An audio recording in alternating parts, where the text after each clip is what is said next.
So this ain't no dress rehearsal, right?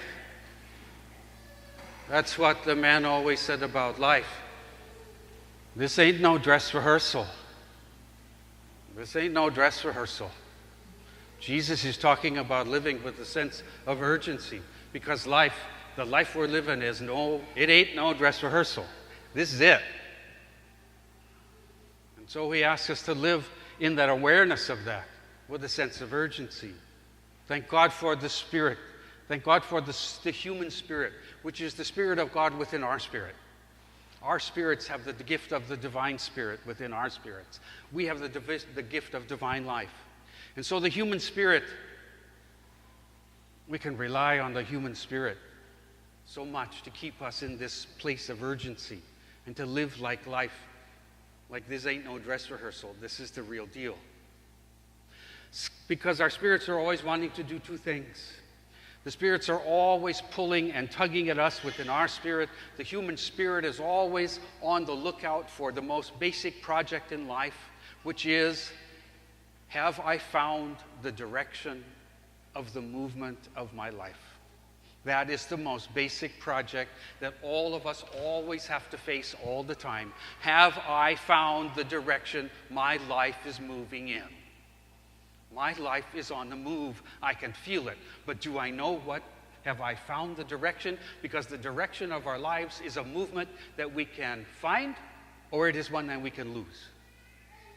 And so there are times in our life when we feel like we're in the center of life and we know where life is going, and we feel in touch with love and with life, and it makes sense to us somehow, and we know that our life is moving in that direction. And then there are times when we lose the direction in life, and we don't know where we're going.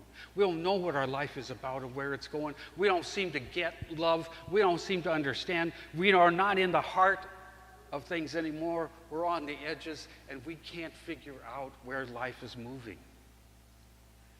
And the Spirit of God's the job of the Spirit of God is to keep bringing us back time after time after time after time, with the pull and the tug in our hearts, with the questions in our minds. What is the direction? What is the right direction for my life to be moving in? And is it moving in that direction? That's what the Spirit of God is always after us to find an answer for. And then because we can drift. There's two ways we can drift through life, right? The one way is because we can drift because we have been overwhelmed by the exterior forces of our world, by the great events that are happening.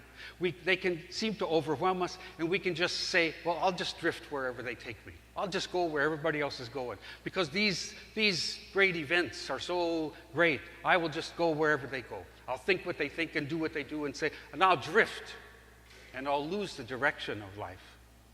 But I'll drift with the great forces outside of me. Or we can drift in another way. We can drift because of the forces inside of us are so strong, and we can allow ourselves to just drift in the direction of fears, anxieties, despair, that life could have any meaning or could be going any place. We can just let our feelings in the interior overwhelm us, and we can drift with them. We can let the things from the outside overwhelm us, and we can drift with them. But I want to tell you something right now. The Spirit of God never, ever drifts. The Spirit of God does not drift.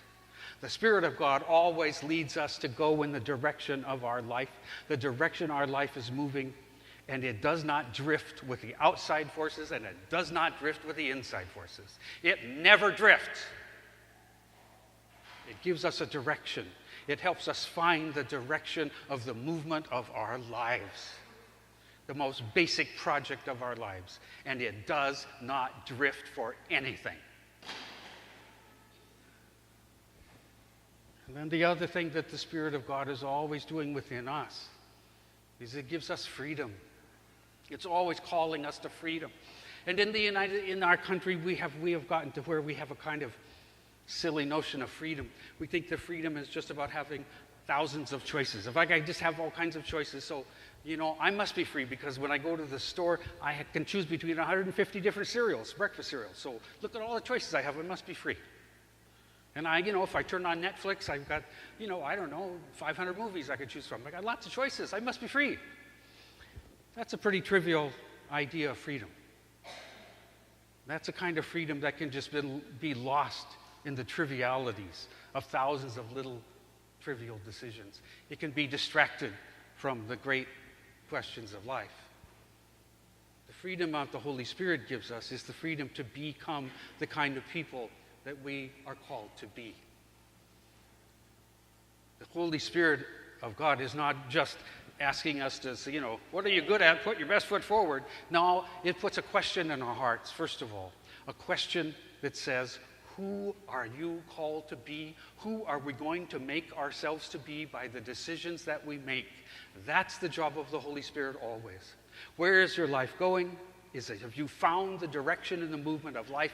And who are you going to become?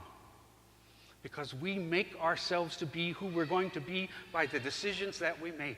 Are we going to open our hearts to love and concern and care and openness and going deeper in intelligence and responsibility? Or will we open our hearts to being a moral wimp? And just choose vice and what makes us comfortable and pleasurable? Who in the world are we going to be? And there are switches on the inside that only we can turn on. Nobody can turn them on. They are inside of us, and the Spirit of God, always pulls and tugs at us and raises the question in our minds and fills our hearts with desire to become the person that we're called to be. But there are switches in the inside we have to turn on in order to cooperate. And nobody can turn them on. We have to turn them on.